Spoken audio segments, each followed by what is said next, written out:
السلام علیکم. Today is my topic about heat stroke fever, یعنی کہ گرمی میں بندے کا بے ہوش ہو جانا، اور جس کو جون جولائی میں گرمی لگتے ہی بندہ بخار میں مبتلا ہوتا ہے، اور پھر گرمی لگتے ہی بندہ بے ہوش ہوتا ہے، جس کو ہیٹ اسٹروک کہتے ہیں. یعنی کہ ہیٹ اسٹروک ایک صحت مند انسان کو کیوں ہوتا ہے، کس وجہ سے ہوتا ہے. اور ہیٹ اسٹروک یعنی کہ گرمی بچے کو بھی لگ سکتا ہے، بڑے بندے کو بھی لگتا ہے. تو گرمی کا علاج اور گرمی لگنے کے بعد جو بخار ہوتا ہے اس کا ٹریٹمنٹ، اس کے میڈیسنز اور اس کے ڈائگنوسس کے بارے میں میرا آج کا ٹاپک ہے.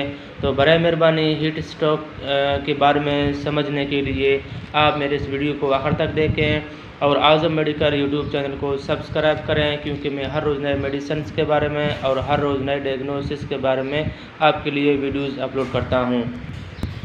سب سے پہلے یہ ہے کہ گرمی لگتے ہی بندہ جو ہے بے ہوش ہو جاتا ہے. زیادہ تپتی ہوئی جون جولائی کے موسموں میں جب سورج سر پہ چڑھ جاتا ہے، یعنی کہ 12 سے 1 بجے کے درمیان یا 2-2:30 بجے کے درمیان، مل مزدور والے حضرات جو کمپنیوں میں کام کرتے ہیں یا پھر دیہاتوں میں باہری علاقوں میں جو ہے لوگ اپنے زمینداری کرتے ہیں، کاشتکاری کرتے ہیں، اور یا پھر زمینوں میں کام کرتے ہیں، جس کو جو ہے گرمی لگتا ہے.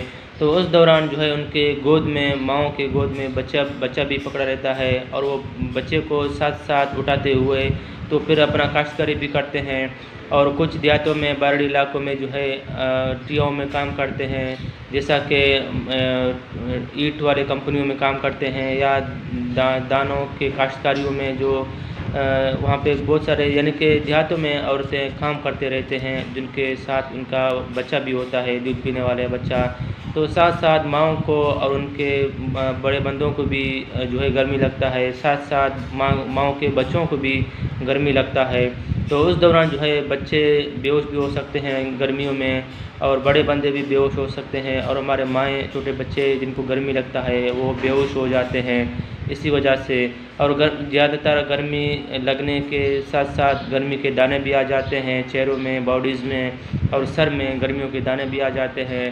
اور گرمی زیادہ لگتے ہی پھر ہمارے بچوں کے سر میں، یعنی کہ سر کو ہاتھ لگاؤ گے تو سر میں تپش محسوس ہوگا، سر میں گرمی محسوس ہوگا، اور مائیں سمجھیں گے، والدین سمجھیں گے کہ بچے کو بخار ہے. یوں ہاتھ لگاتے ہیں جب بچے کا سر گرم ہوتا ہے تو کہتے ہیں کہ بچے کو بخار ہے.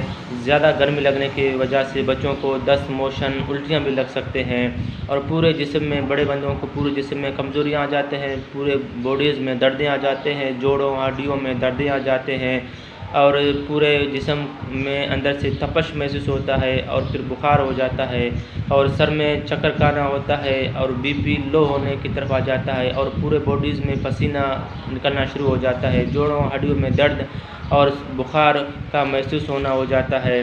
اور اسی ساتھ پھر 4 سے 5 دن کے بعد تیز بخار کا ہونا ہوتا ہے، اور پھر نزلہ زکام کا ہونا بھی ہو جاتا ہے، اور گلے میں زخم، گلے میں خراش کا آنا بھی ہو جاتا ہے زیادہ ٹھنڈے پانی پینے کی وجہ سے. اور پھر کھانسی کا ہونا ہوتا ہے، یعنی کہ 5-6 دن کے بعد پھر نزلہ زکام اور گلا خراب ہونے کے ساتھ پھر 5ویں، 6ٹھے، 7ویں دن میں سینے کا جکڑنا ہوتا ہے، کھانسی ہوتا ہے، اور کھانسی میں بلغم کا آنا ہوتا ہے، اور پھر اس کے بعد تیز بخار ہوتا ہے تو پھر بندہ بے ہوش ہو جاتا ہے. اور اس کا ٹریٹمنٹ یہ ہے کہ آپ پیناڈول انفیوژنس یا پیناڈول سیرپ پہ بڑے بندوں کو انفیوژن لگا سکتے ہیں، اور چھوٹے بچوں کو پیناڈول کے سیرپ میں آپ پلا سکتے ہیں اور بخار کو دیکھ کر. اور اس کے بعد جو ہے پھر بڑے بندوں کو نوویڈیٹ انجیکشنز آپ صبح شام دے سکتے ہیں، اور بخار کم کرنے کے بعد چھوٹے بچوں کو نوویڈیٹ کے سیرپ پہ آپ پلا سکتے ہو.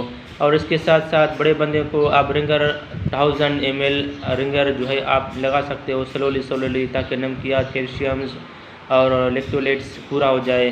اور چھوٹے بچوں کو 100 ml یا 200 ml رنگر آپ لگا سکتے ہو. اور کیلشیم نیوروبین کے انجیکشن اندر ڈال سکتے ہو بڑے بندے کو، اس کے بعد نہیں.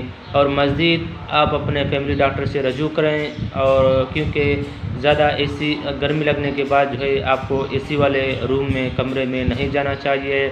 اور زیادہ گرم کمرے میں بھی آپ کو نہیں جانا چاہیے جب آپ کو زیادہ گرمی لگے۔ ایک نارمل سا کولنگ والا کمرہ ہو، جو نارمل سا کمرہ ہو، حسب ضرورت پنکھا ہو، تو اس دوران جو ہے آپ لیٹ سکتے ہیں، سو سکتے ہیں۔ زیادہ ٹھنڈ میں نہیں جانا چاہیے، زیادہ گرمی والے کمرے میں آپ کو نہیں جانا چاہیے۔ مزید آپ کو اپنے فیملی ڈاکٹر سے مشورہ کر لینا چاہیے۔ اگر آپ کو کوئی بھی بیماری کے بارے میں، کوئی بھی میڈیسنس کے بارے میں، کوئی بھی ڈائگنوسس کے بارے میں اگر آپ کو کوئی معلومات درکار ہو تو آپ مجھے کمنٹ کریں، میں کمنٹ کا جواب آپ کو 24 گھنٹے کے اندر دے دوں گا۔ شکریہ۔ میرے اس ویڈیو کو زیادہ سے زیادہ شیئر کریں، شیئر کرنے سے آپ کے دوستوں کو علم کی اضافی ہو جائے گی۔ شکریہ، اپنا خیال رکھیے گا۔ اللہ حافظ۔